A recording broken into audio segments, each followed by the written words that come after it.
Hello everybody, I'm Jeffrey and I'd like to welcome you back to my channel, Auto Alchemy. For whatever reason, today I'm going to be doing a Bob Ross painting tutorial. And when I say for whatever reason, I know the reason. The reason is that I am currently living a day in the life as an ENFP. Basically, my friend Michelle Wilson sent me an agenda for my day as an ENFP, and the Bob Ross painting tutorial was just one of many tick boxes.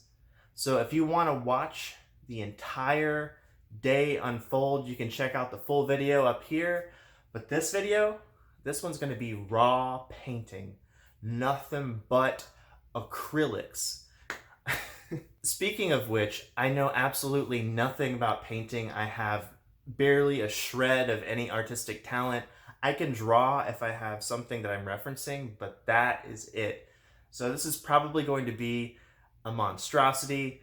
Obviously, I don't know anything about painting because I'm painting on a piece of cardboard.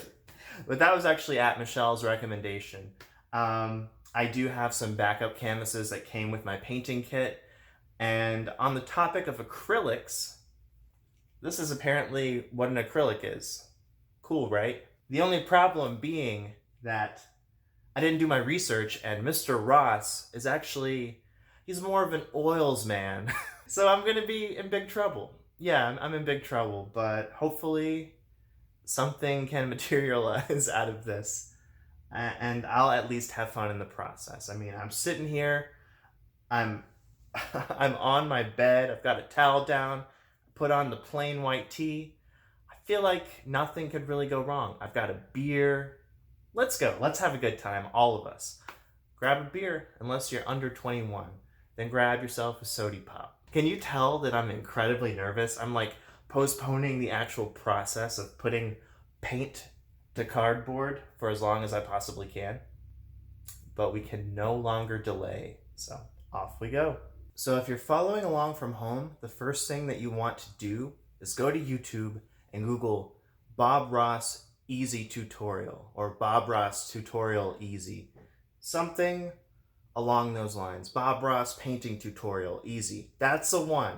It looks like we're getting started by walking through the various colors we have on our palette. So I'm just gonna go ahead and get some shit going. All right, buddy.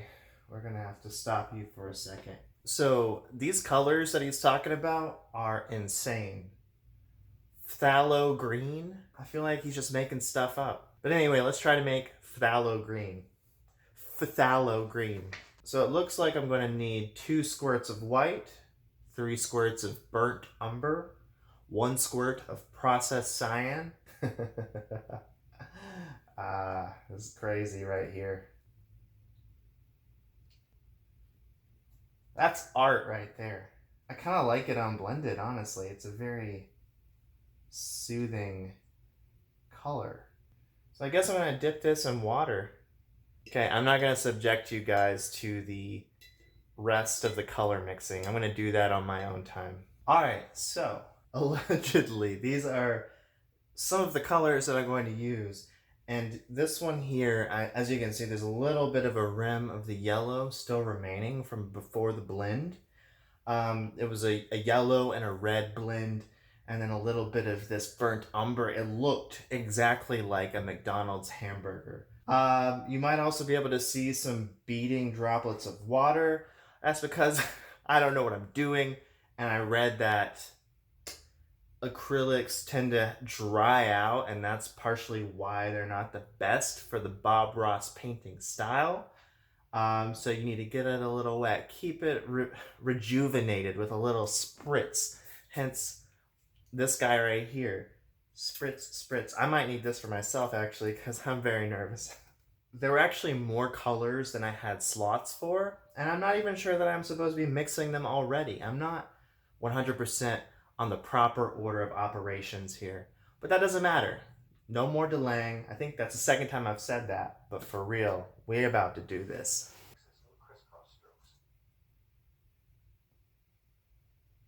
My brush is very different from the one that he is currently using.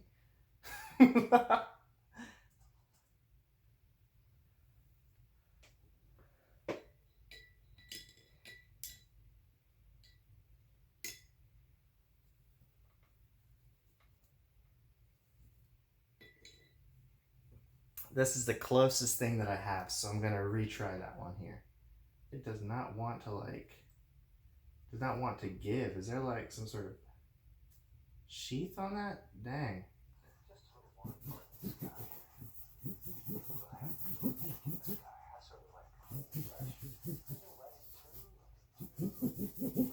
So the cardboard I don't think is gonna work for me here, and instead I'll be using one of the canvases that actually came with the kit. So something that I forgot to do was prime the canvas. So let's just put a few gobs on here.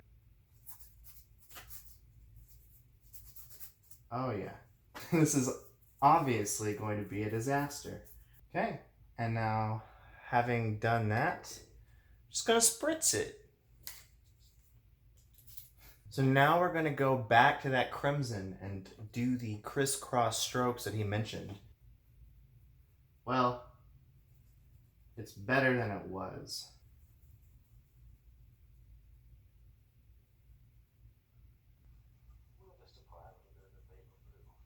How are you doing an X that quickly, brother? Now, he said without even cleaning the brush, so we're going to go into our phthalo blue.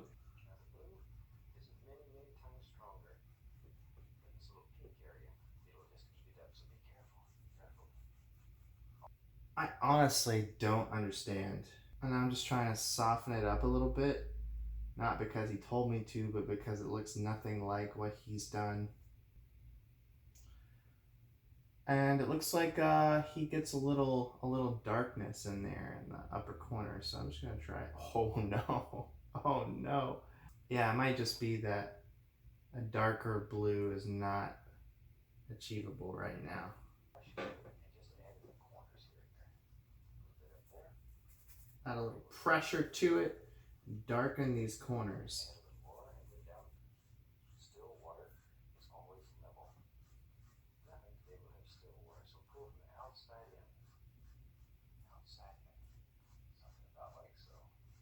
Whoops, I messed up. Outside in, Jerry. So now it's clear to me that I need to spritz again. The water theoretically looks like water, but what I'm worried about is everything. That's a lopsided ocean, mon frere.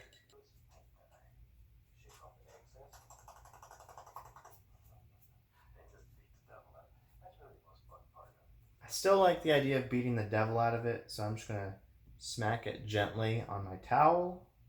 Man, like I could really see how not making it as a painter could really do a number on a person's mental well-being. Like it could really send them on a spiral that might just change the fate of the world as we know it, you know?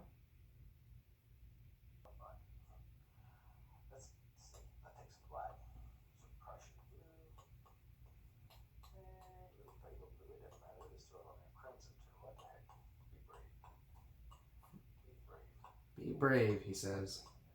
Gracious, this is bad.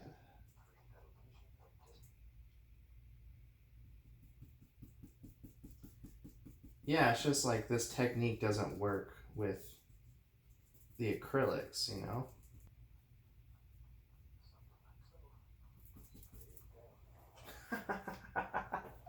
Just pull down. Just pull straight down.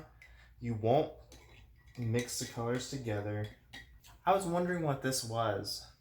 I was like, why do painters need some sort of weaponry like this? A painting knife. I didn't know that a painting knife existed, or that, and like it makes sense now that I'm aware of it. Like I see the utility in something like that. However, before I just thought that painters were all bad motherfuckers. A happy little water line.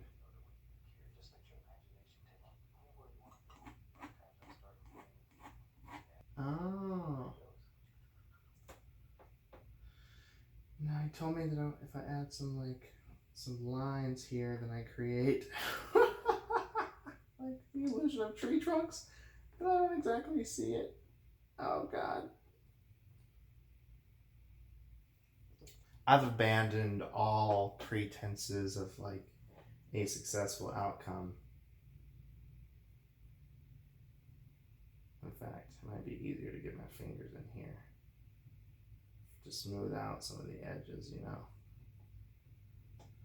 And I know that finger painting is for children. I know this, okay? I wonder if I could like help the outline of my trees a bit by just like, no.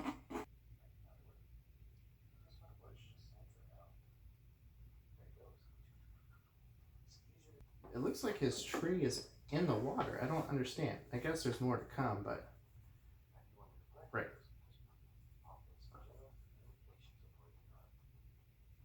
A series of happy accidents. And then we have another tree to the side here. Oh, I see. Let's add another one over here, actually. Let's follow my bliss, you know?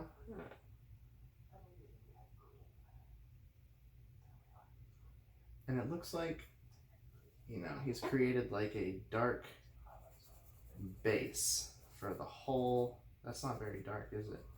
I'll do some reflections.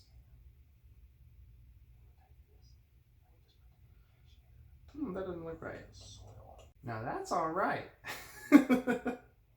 I mean, the bar for what is all right is really low, but that is a color that I haven't seen yet, and at the very least, that offers me some sort of solace here. I'm actually gonna like ride the green for a little bit, you know, like a musician who finds like a really good groove. It's like, okay, I might want to live here. I will dabble in a little yellow for some highlights. Yeah, heck yeah. A little more here. Maybe I've just been like trying too hard to go by the books, you know, instead of improvising with what I got.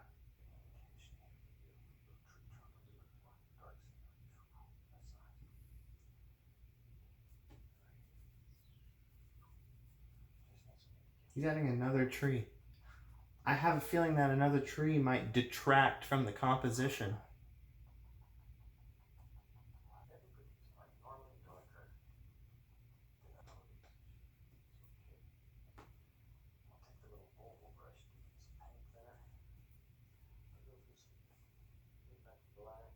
Let's do some happy little rocks.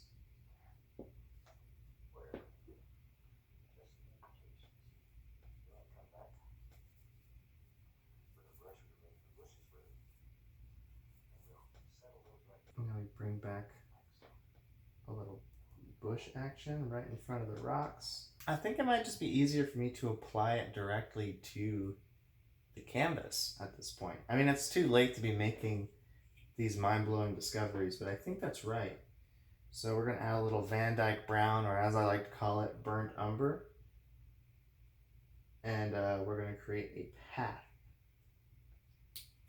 Who knows what that looks like.